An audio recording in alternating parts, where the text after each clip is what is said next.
Good morning, everybody. It's breakfast time at the Popo Farm, backyard farm.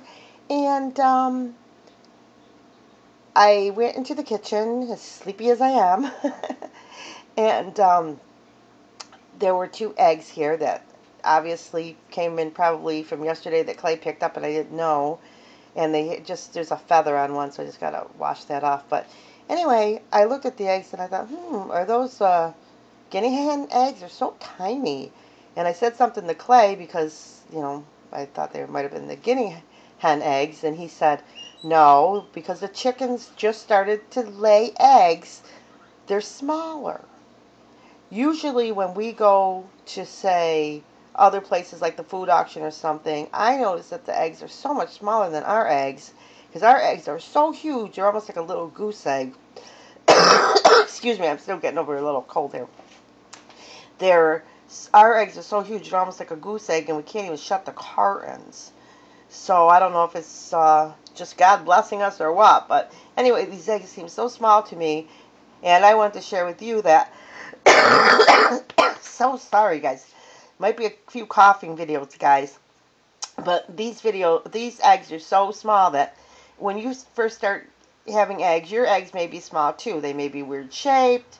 There may be some blood on the eggs just because your chickens are just started to lay.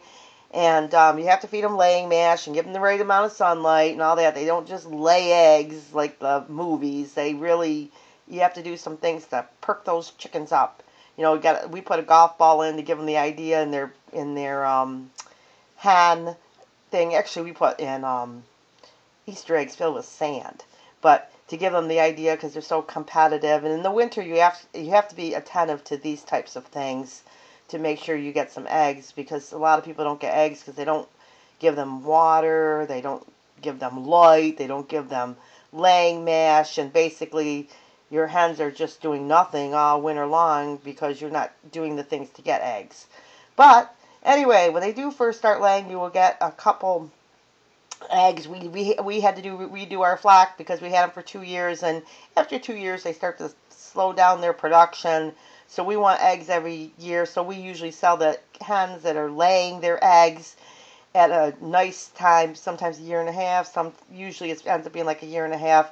And then the next guy usually might be a newbie, and he likes that because he starts to get eggs right away. And then he kind of learns how to do his flock so that he can adjust and get a few pullets to replace the old hens and stuff. But this time around, we didn't have replacements because we wanted to start fresh and have Australorp. So we had to do for probably a month with no eggs. But once you start feeding them and doing all the right things, they're eager to please you and to lay you some nice, beautiful eggs.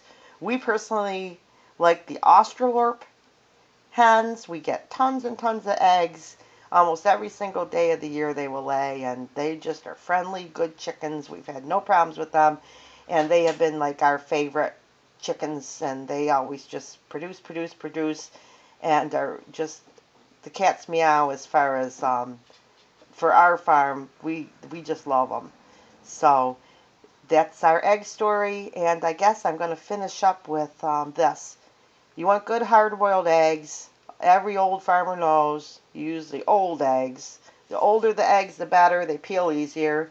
And if you're going to be frying up some eggs for breakfast, just grab the new ones and, that type of thing. But anytime you're going to be making anything special, sometimes farmers will just keep trying to save them to get them old, so they don't because the new eggs are really hard to peel and do things. So if you have eggs and, you can save them for a little bit before they get crazy.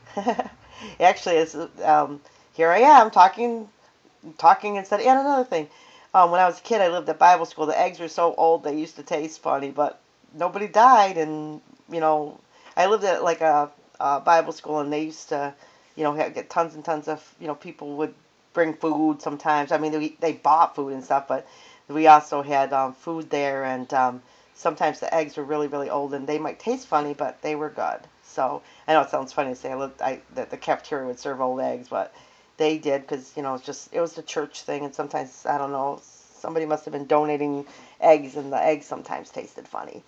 But anyway, just Sometimes things happen like that. So anyway, be blessed and have a wonderful day. This is Ruthie and Clay Popel from the Popel Backyard Farm.